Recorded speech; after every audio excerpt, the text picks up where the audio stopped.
mau ada acara Nabi nih teman-teman. Jika mempunyai bayi, wajib untuk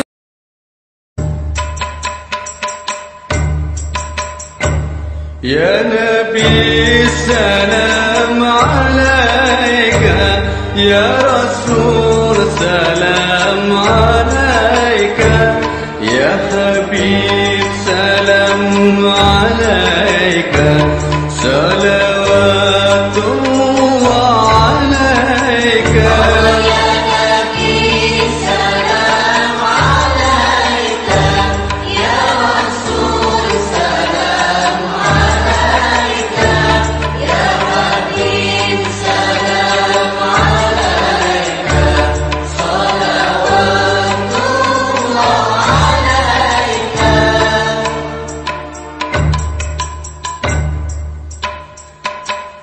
أشرق البدر علينا فاختفت منه البدور مثل حسنك ما رأينا قد يا وجه السرور يا نبي سلام عليك يا رسول سلام عليك يا حبيب سلام عليك صلوات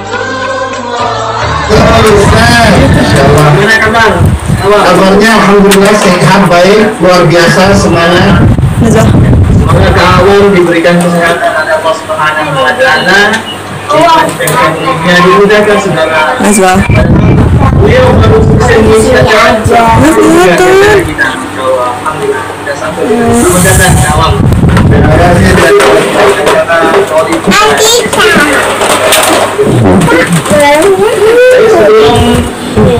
sudah berikan kesempatan untuk kawan untuk akhirnya atau materi kita pada pagi hari ini. Sebelumnya saya akan membacakan buku singkat dari beliau. Masya Allah, ini banyak tugas dari Bapak beserta pendidikan dari negara kita.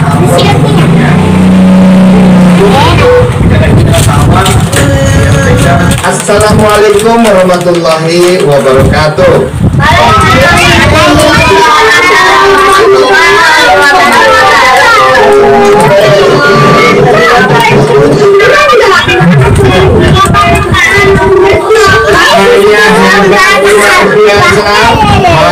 Kawan juga menjadi hebat pada pagi hari ini.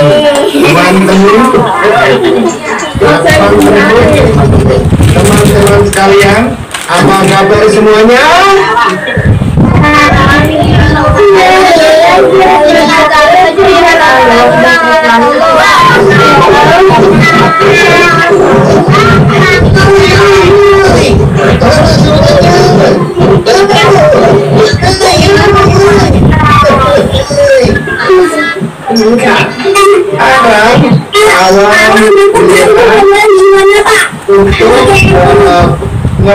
Untuk bercerita buat teman-teman sekalian. Maka hari ini kawan ditemani oleh Dodo. Iya, ayam. Pokoknya ayam awam. Kak awam.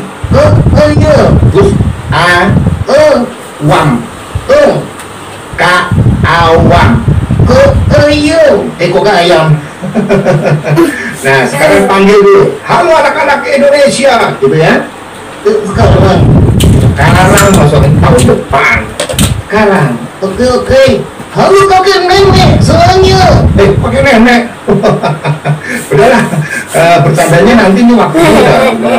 Ini nih mau habis nanti kalau misalkan kamu bercanda dulu. Oke, kalau gitu aku siapin apa? Minum. Oh, minum ya. Malu lari. Yaudah, nanti kesini lagi ya. Nanti teman-teman semua, siapa di antara teman-teman coba raise hand yang rindu kepada Rasulullah SAW? Kalau nggak ada yang rindu, rugi banget ya. Maka kalau memang rindu, coba sekarang teman-teman harus ikutin Kak Awang, ya. Siap? Hari ini aku menjadikan Rasulullah teladan bagi diriku, dan aku juga siap menjadi teladan. Malah joget. sorry Ustaz, maaf ya. Sudah siap? Teman-teman mendengarkan ceritanya ini cerita yang sangat menyedihkan sekali, cerita yang bisa membuat air mata mengalir. Maka itu teman-teman sekalian bersiap-siaplah. Sudah siap semuanya ya? Oke, kalau sudah siap, maka Kak Awang akan mulai. Coba sekarang tangannya di kepala, lalu katakan fikir, lalu di depan zikir, amal. Oke, lakukan 10 kali sebelum Kak Awang bercerita. 1, 2, 3. Fikir, zikir, amal. Fikir, amal. Fikir, zikir, amal. Tepuk tangan semuanya. Di pagi hari ada suara yang membangunkan. Suara apa ya? Ya, suara gajah. Sorry. Oh, gajah? Kalau gajah? Oh ya, kalau bebek? Ya, itu bebek. Kalau ular? Kalau ini? Apa deh? Enggak ya? Pagi hari terdengarlah suara ayam berkokok membangunkan 2 kakak beradik. Kakak beradik ini bernama Ubaid dan Zaid. Ubaid kakaknya, Zaid adiknya. Mereka harus bekerja pagi-pagi. Mereka pun berlari meninggalkan rumah yang di dalamnya ada ibunya yang sedang sakit. Ayahnya sudah meninggal dunia. Innalillahi raji'un. Semua pasti kembali kepada Allah. Zaid dan Ubaid pun berlari meninggalkan ibunya, harus mencari uang. Ibu, kami berangkat dulu. Ibu, kami berangkat dulu ya Ibu. Hati-hati ya. Ya Ibu, assalamualaikum. Waalaikumsalam. Ayo Kak, kita lari. Kak. Semuanya dong, lari dong. Kalau 3 langsung lari ya. Oke, siap-siap ya. Hitungin sampai 3 ya. Oke. Sebentar. Belum. Tarik nafas dulu biar nanti nggak capek larinya ya. Tapi lari di tempat ya, jangan lari ke sono, nanti tahu ditinggalin, enak aja. Awas ya. Ya, hitungin sampai 3, siap-siap. Kalau langsung keluarga langsung lari. Bentar. Senyum dulu, senyum ya. Jangan sampai nggak senyum. Masya Allah, senyumnya. Hitungin 3 kali ya, baru 3 baru lari. Sebentar. Tarik nafas dulu. Keluarkan di depan, jangan di bawah ya, bahaya ya. Ayo kakak, kita lari, kita bekerja.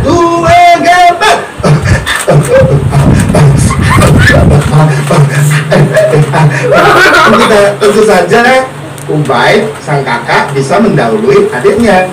Mereka bekerja untuk mengambil air di seorang yang kaya raya. Ya, orang Yahudi, jahat, sombong, kikir, pelit, dan suka menyakiti anak kecil. Orang itu sangat mengerikan. Nah, mereka memang harus bekerja karena kalau tidak bekerja tidak dapat uang, sedang ibunya sedang sakit. Maka ketika sudah siang hari, terik matahari yang begitu panas sinarnya membuat Ubaid sang kakak mengingatkan kepada adiknya, adikku istirahat saja, biar kakak yang bekerja. Tidak Kak, aku harus bekerja. Adikku istirahat dulu, Tidak kakak, adikku istirahat dulu. Enggak, istirahat. Enggak istirahat. Balik. Cari. Kemudian yaitu akhirnya mengikuti apa yang dikatakan kakaknya. Istirahat, berteduh di bawah pohon kurma. Tubuhnya memang selalu sakit-sakitan. Untung baik kakaknya baik banget. Dia yang melanjutkan pekerjaannya sampai siang hari itu. Tiba-tiba apa? Sorry. Kalau ngulangin ya, nggak seru kalau salah. Tiba-tiba tadi. sorry ya, sorry. Nah, ini serius nih, serius. Tiba-tiba datanglah seorang laki-laki yang umur badannya sehat. Oh, dia adalah bernama Raban, naik kuda. Soalnya mirip banget. Kudanya buang gas.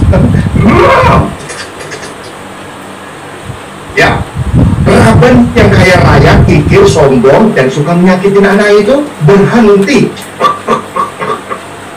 di dekat Zaid. Telinganya Zaid ditiup. Hei, bangun! Kerjamu kok tiduran aja? Bermalas-malas. Zaid kaget. Maafkan aku, Pak. Apa kamu bilang? Maafkan? Aku rugi. Air tidak kumpul, kamu malah tiduran. Kakaknya Ubaid berlari cepat mencegah karena adiknya disakiti oleh si orang itu. Maafkan adik saya, kalau mau menyakiti aku saja, Tuhan. Baik, kamu juga aku pukul. Ini gambar Yumba ya. Zaid kemudian terisak-isak. Ia menyesal kenapa sampai tertidur. Seharusnya dia istirahat saja, tidak usah sampai tertidur. Ia kasihan pada kakaknya yang kemudian menerima pukulan juga dan didorong sehingga jatuh. Lalu orang itu pun memberikan uang dengan cara dilempar. Jumlahnya tidak banyak. Uang itu dibawa pulang sampai kepada ibunya. Andai saja orang tuanya, maksudnya ayahnya masih hidup, maka tidak seperti ini. Namun mereka masih merasa bangga karena mereka punya ibu yang sangat bijaksana. Betapapun sedih hatinya, ia selalu tersenyum kepada kedua anaknya yang hebat dan tidak bosan-bosannya mengingatkan mereka agar tetap bersyukur kepada Allah. Setiap malam tiba, mereka merasakan kesepian yang begitu luar biasa. Mereka merasa malam-malam berikutnya pasti akan selalu begitu. Tapi tiba-tiba di malam-malam mereka kedatangan tamu. Tamu itu adalah Paman Atik. Ya, adik kandungnya ibu mereka bernama Paman Atik. Paman Atik adalah pemuda yang gagah dan terpelajar. Dia menyempatkan singgah untuk menengok sang kakak, yaitu ibu Zaid, yang mana mereka kemudian senang gembira. Kedatangan pamannya membawa kebahagiaan bagi mereka, persis seperti cahaya bulan yang masuk di sela-sela jendela, kemudian menghangatkan, yang kemudian itu yang membuat Zaid dan kakaknya merasa senang. Yang membahagiakan lagi adalah karena Paman Atik selalu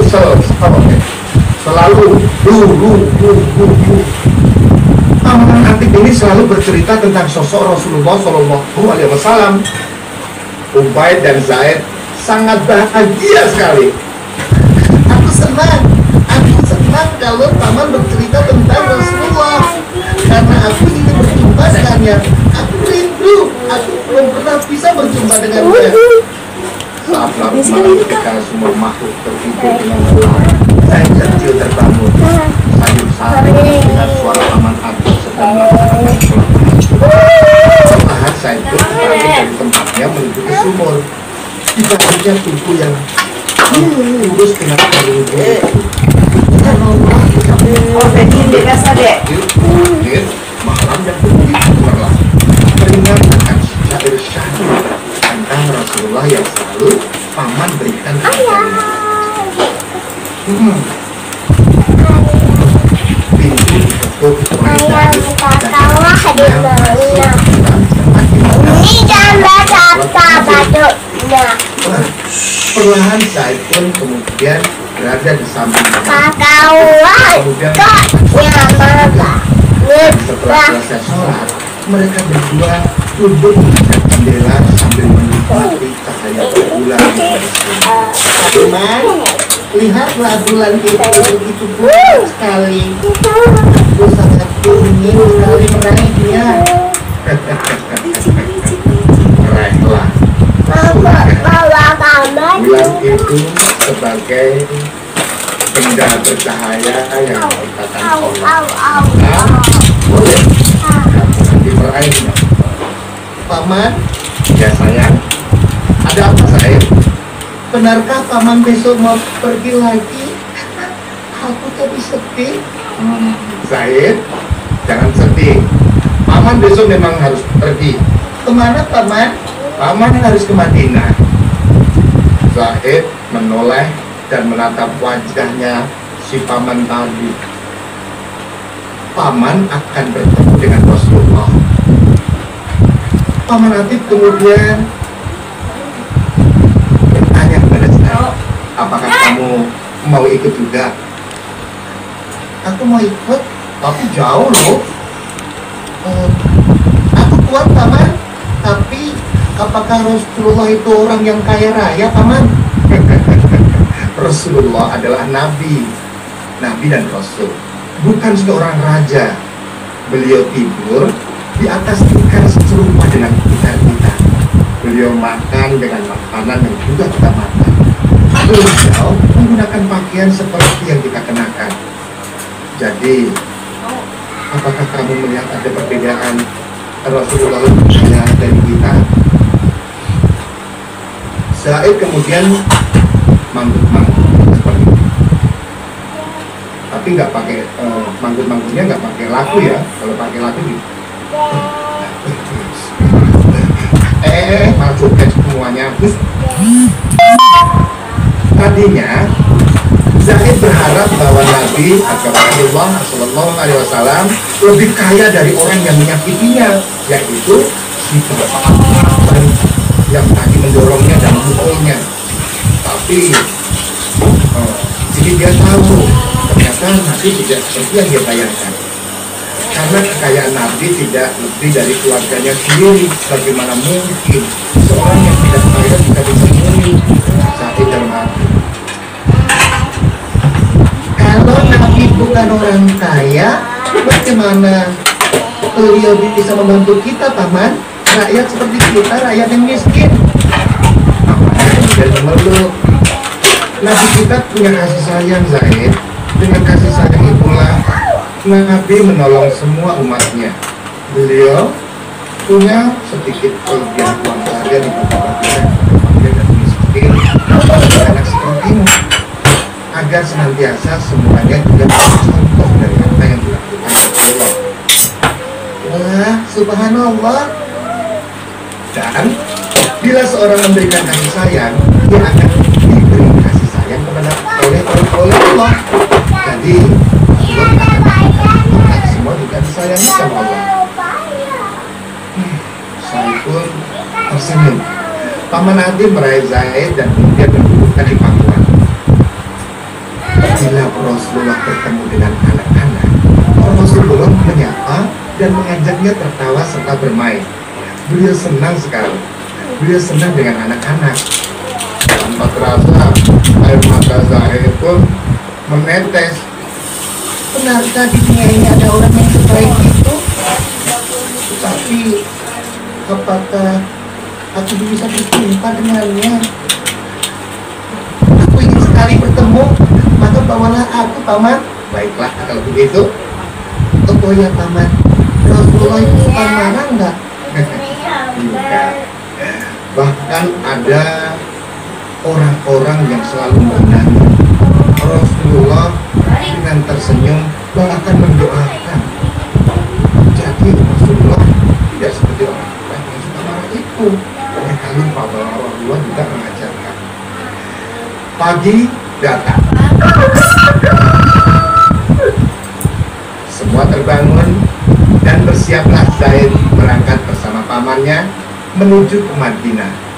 Tentu saja perjalanan itu bukan perjalanan yang ringan.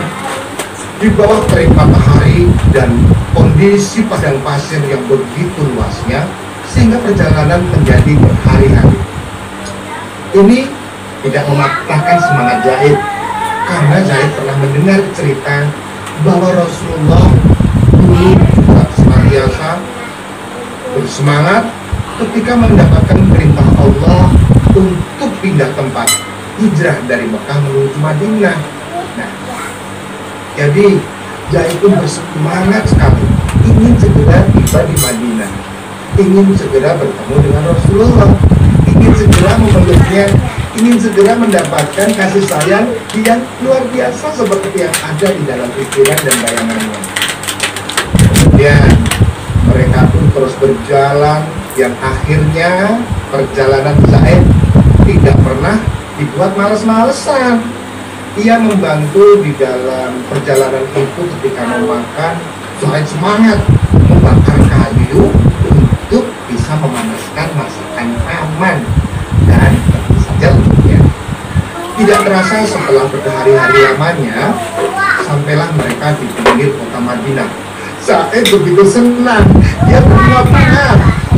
Besok aku bertemu dengan Rasulullah, besok aku akan berjumpa, kata Zaid.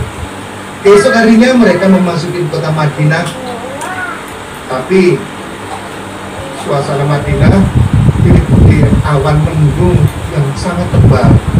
Di mana-mana terlihat kesepian. Kaum laki-laki dan perempuan semua menitikkan air mata. Mereka berjalan menunduk seperti ada sesuatu yang mengganggu mereka. Semua yang ditemuinya dalam keadaan duka. Mereka menangis, ada yang sampai histeris nangisnya, ada pula yang sampai tertidur di tanah untuk bisa meluapkan kesedihan itu. Lalu bertanyalah paman Hatib kepada mereka, wahai saudaraku, ada apa gerangan? Kenapa seisi Madinah terlihat berduka?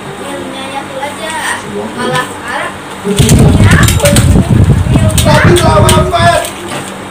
Nabi telah wafat. Nabi telah wafat. Alhamdulillah. Wa inna ilaihi raji'un. Dada Zaid tiba-tiba terasa sesak sekali. Seorang nabi sekaligus ayah mereka, seorang pemimpin sekaligus sahabat mereka telah tiada, teman-teman. Siapa yang gak sedih? Bahkan pelepah-pelepah kurma pun merunduk sementara, angin pun tidak bertiup seperti biasanya. Seluruh alam benar-benar sedang berduka. Zaid tidak dapat menahan rindunya. Berita tersebut akan langsung membuatnya lemas. Tiba-tiba semua perjalanan jauh yang terasa itu datang kembali. Tiba-tiba Zaid datang sakit kembali. Dan sore itu Zaid jatuh sakit, tubuhnya menggigil ketinggian. Paman aku jatuh semangat. Tapi ikutin soal Pak Najwa lagi memperingati Maulid Nabi Muhammad Sallallahu Alaihi Sama apa? Imus. Tidak naik dan di sini ada. tidak tahu kalau aku sakit. Sekarang aku ingin melihat bintang-bintang, paman. Isi. Zaid tersenyum. Ini berat. Matanya perlahan-lahan mulai tertutup. Setelah dia menyaksikan betapa gemerlapnya bintang yang dia dambakan untuk bisa dilihatnya, walaupun tak bisa melihat Rasulullah. Tapi meredup matanya hingga pada akhirnya tertutup selamanya. Zaid meninggal dunia. tanpa bisa bertemu dengan Rasulullah. Dia harus kembali kepada Allah Sang Maha Pencipta. Selamat jalan Zaid. Pamannya pun berkata, sampaikan salamku kepada Rasulullah. Alangkah bahagianya orang-orang yang beriman seperti Zaid, walaupun kecil tapi memiliki kerinduan kepada Rasulullah. Yuk semuanya angkat tangannya, angkat tangannya semuanya, angkat tangannya semuanya yang rindu Rasulullah. Lalu ikutin ke alam. Hari ini ya, oke, ke alam akan ambil dulu ya kan, teman-teman sekalian. Hari ini terus rindu pada Rasulullah. Nah, kerinduan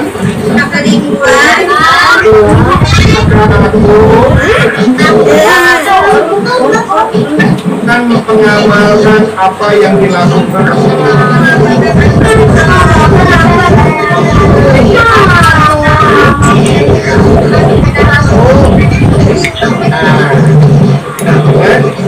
setelah cerita Zaid, dan tentu saja juga ingin sekali kita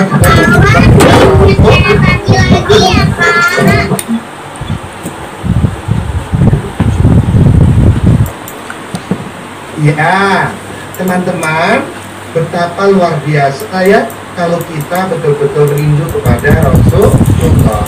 Itulah yang membuat kita tidak bisa melupakan atau mengabaikan apa yang diperintahkan Allah dan Rasul. Apa sih yang harus diperintahkan? Yaitu yang pertama tentang rukun Islam, ada syahadat, ada sholat, ada zakat, ada puasa. Dan ketika kita memiliki kemampuan baik jasmani, rohani maupun juga pendanaan, maka kita juga bisa berangkat untuk menunaikan haji. Nah, teman-teman, berbuat baik itu seperti halnya kalau kita memandang atau mengingat tentang Rasulullah SAW. Rasulullah aja ketika dulu itu membawa uang 8 dirham, uangnya itu ketika mau beli pakaian, tiba-tiba ada orang yang menangis karena uangnya hilang. Rasulullah ganti uang itu 4 dirham sehingga sisa 4 dirham. Maka Rasulullah pun belanja pakaian di pasar. Setelah beli pakaian, ada laki-laki yang kemudian mendatangi dan nggak pakai baju. Lalu orang itu pun mengatakan bahwa ia ingin sekali menggunakan baju yang dipakai oleh Rasulullah. Rasulullah kasih karena baju itu sudah lusuh. Maka baju baru itulah yang diberikan kepada orang itu. Rasulullah pulang, 8 dirhamnya habis, dan pakaian yang dibelinya juga diberikan kepada orang. Inilah bukti bahwa Allah memang mengajarkan kita semuanya untuk berbagi. Dan juga ada seorang anak kecil dulu yang sedih sekali. Sedihnya begini, aku melihat teman-temanku semuanya punya baju baru. Aku nggak bisa, aku nggak punya. Karena aku nggak punya ayah. Ayah meninggal dunia.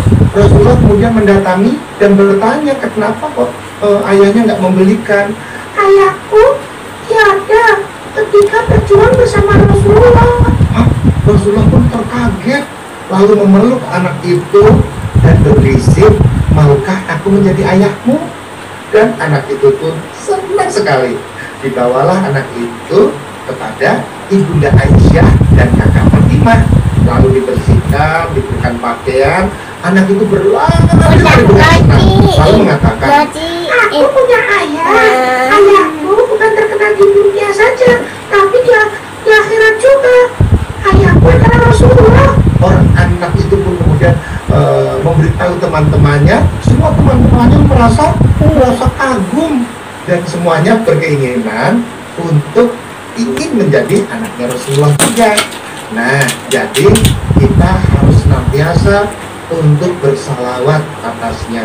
Jangan sampai kita lupa bahwa teladan kita itu Rasulullah dan orang tua kita, guru-guru kita, kakak-kakak kita yang baik, teman kita yang baik, dan kita harus jadi teladan. Apa yang kita ambil dari Rasulullah, kita sampaikan kepada teman-teman yang lain. Setuju?